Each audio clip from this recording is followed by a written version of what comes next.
The worst thing about Appalachia is every now and then there'll just be an insane person who just decides, I'm going to go out there. I know there's a bunch of people sleeping in tents. I'm just going to start killing them. Mm-hmm. Oh, my God. And so that's always in the back of your head, you know. Did that happen while you were out there? Yeah. Jesus. Yeah. Yeah, the year I through hike there was... Jason did it. He's like, yeah, there was one guy. Yeah, of course it did. Kind of followed my path. Just about every night. Yeah. There was this guy, he had murdered 2 people 10 years before on the Appalachian Trail, and something went tits up with state's evidence, so they couldn't really nail him for the crime. They got him for something else. They got him on tax evasion. Something like that. It was some kind of Capone loophole. So he did 10 years, and then he was on house arrest for a couple of years. And then he got off house arrest, and as soon as he was off house arrest, the people in the small town of, I think it was Parisburg, Virginia, don't quote me on that, but not a big town. You know. They see him walking out of town with his backpack right to the AT. That's so crazy. And they're all like, oh, no. Because they all knew he did it. Yeah. They're just watching a man go right back to his job. Yeah. Oh, He's God. Like, time to punch in. And me and my buddy Mule, shout out Mule, Frank Nunziato, we were at the post office one day, and this old man calls us over to his car because he knew we were through hiking. He's like, hey, there's this crazy guy. He's a murderer, and he just left town, and he's out there. So good luck, boys. And we kept seeing these posters on trees like every 5 miles, and it was his face, and it would say missing, but it wasn't like a nice, normally if it's a missing poster, it's like somebody at prom. Right. Yeah. Looking good. It was just a straight up mugshot, And, but we missed that guy by 24 hours at a place called Oh my Dismal God. Creek. Whoa. Dismal Creek. Me and Mule roll up to Dismal Creek, and we're like, maybe we'll camp here. And we're like, nah, I don't like the name it. And we just kept going. Yeah, it's the worst name for a creek. Either the day before or I think it was the day after. Yeah. He attempted to murder 2 fishermen that were camped at Dismal Creek. Oh, my God. Yeah, he sat down just like we are here, and they were having a campfire. He sat down, and they had caught a bunch of fish. He ate some of the fish that they were cooking and having a nice conversation. Then he just pulled out a little .22 pistol and started Yo. It's a terrible story. The dudes Go ahead, survived. man, cut it out. Yeah, we just gave you some trout. What the fuck? The dudes just got peppered up and both survived because the thing was the bullets were 15 years old because he's been a convicted felon for Yeah. so he can't actually buy bullets, but he still had these old bullets. And so they were a 22 round. I don't know if you've ever seen one. Like the top's kind of loose. So the gunpowder gets exposed to a lot of air, on the shelf. So it doesn't have a big shelf life. So keep your bullets new, people. Yeah. Use new bullets.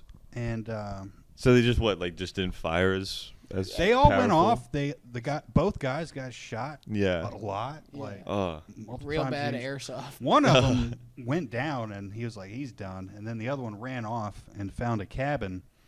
Okay, so he runs off, finds a cabin, calls the cops. Yeah. Right. And the guy takes their car. That's what he wanted, was their car. You could have asked. I'd give you my car. He could have been like, hey, give me your car. I'd be like, take it. Yeah. Fine. You want my phone, too? Yeah. Yeah, that's a beautiful thing. Take the rest of the fish. When you're living in the woods, you're essentially homeless. Like, nobody robs a homeless person. Right. Yeah. So there's no... Well, I do. No. I just rob them of their dignity. So the cops get on the case. They track the guy down. They get on this chase with him in, like, the backcountry roads. And the cops knew this guy. They knew. Yeah. They couldn't get him years before, right? But they knew about him. So they get on this high-speed road chase. They're like, this motherfucker again, Yeah. He ends up running off the road, wrecking, getting all these, like, mortal wounds. Cops put him in a jail cell, let him bleed out and die. Damn. Like that night? Yep. Oh, my God. That's crazy. Don't quote me on that, but that's word on the street. That is so funny if that, We're not gonna- that story's true. We're not going to quote you on that, but we're going to clip you on that. I asked you about this guy, but I was watching a documentary with Lindsay, and there was this guy that, like, for years, he was, like, famous as, like, the old crazy guy on the trail that everybody had knew him and ran into him, and they loved him. And then I think someone did, like, this article on him, and they were like, oh, meet, like, Johnny the trail hippie or whatever, and they posted this picture. And the people from his hometown were like, hey, that guy killed his wife and took the life insurance money and had just been living on the Appalachian Trail. Damn. And then you said you knew of him. I had heard about this guy. Yeah. There was some guy who had scammed a bunch of people. It was like a $10 million life insurance policy. Killed his wife, got it, and then just like the second that hit, he just hit the trail. Damn. And lived there for like, it was like 15 years or something. And then they arrested him? Yeah, when that article came out, they were like, oh shit, that's the guy we've been looking for. Holy shit. That's crazy. Damn. Dude, what was his plan? What was he going to use $10 million for in the woods? Just stopping by in the little towns and I guess. living like a king. Yeah. The only through hiker with a Rolex. Right, yeah. Yeah, I mean, if you live below your means and kind of dress it down, I guess. Did you ever see somebody who was like, did you ever see somebody that, like, you're passing them on the trail and they're like, oh, I'm going to be out here for 3 weeks, but then you take one look at them and you're like, you're going back tonight. Oh, yeah, all the time. Yeah. Well, was anyone stand out as being, like, the worst camper you've ever seen? Well, that was my job for 8 years, was to help people get ready Yeah. do it. So you'd have people come. That's so funny. Oh, I'm sorry. Yeah, what were you saying?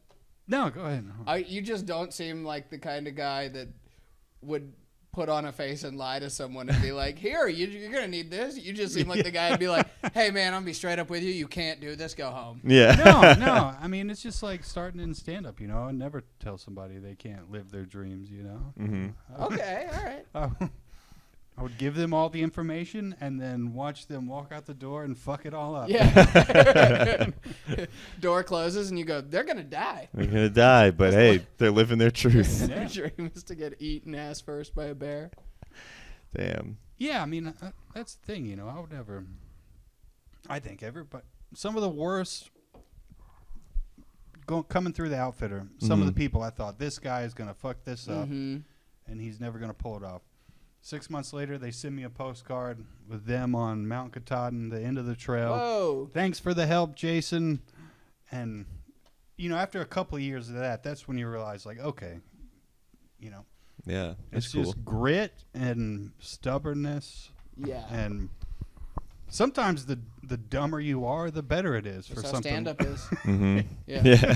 If you got a brain to realize this is a fruitless endeavor and I shouldn't do it. Yeah, you cook the math on it too long. You start wanting to quit. Yeah. No, dude. I mean, come on. Driving to Savannah and back in the same night for a couple bucks. Yeah.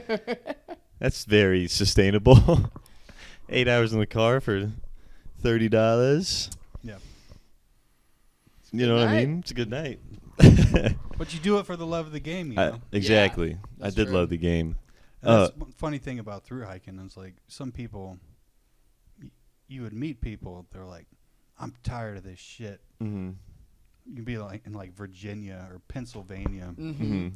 Like, I don't want to do this shit anymore, but I got to finish so I can say I'm a through hiker. Mm-hmm. Meanwhile, me and my boys are over there smoking weed and fucking playing games around the campfire. like total kumbaya vibes. We just like living in the woods. Right. Yeah. Like, I guess we'll migrate north. yeah. Like, the ones that really like it, when you get towards the end, they're like, let's just camp here a couple more days. Like, Mm-hmm.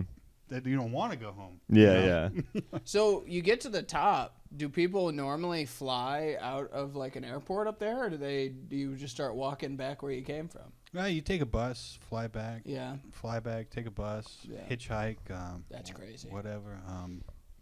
Oh, dude. There's a thing called yo-yoing where you go up and then hike back down, and that's how you lose your mind. That's Did you try doing that? hell no. Okay. It's too much time in the woods. You're Yeah. already bush crazy by the time you're like halfway. Yeah. What was bush crazy like? Like, did bush you go crazy crazy? for us, for people that I was hiking with, was a good thing. Like, we were all. Mm-hmm. It's a kind of kookiness, a kind of craziness that tips towards the positive. Okay. Like, it starts thundering and lightning, and you just look at each other and like.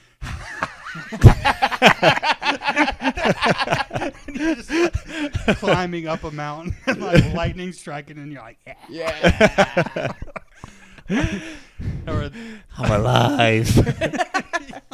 Now we're living. Yeah. just like embracing the suck to the fullest. Mhm. Like you full on bush crazy, and then like you get to town and somebody's like, pizza, pizza, and you're just like doing like a dance. Doing a pizza dance. Doing the pizza dance. Everybody's like, oh, they're going to kill somebody out there. Uh-huh. Yeah. You all got beards like down to here. You smell like a fucking turtle farm. And you're just like, pizza. You're like shaking your pizza like a little kid. Yeah.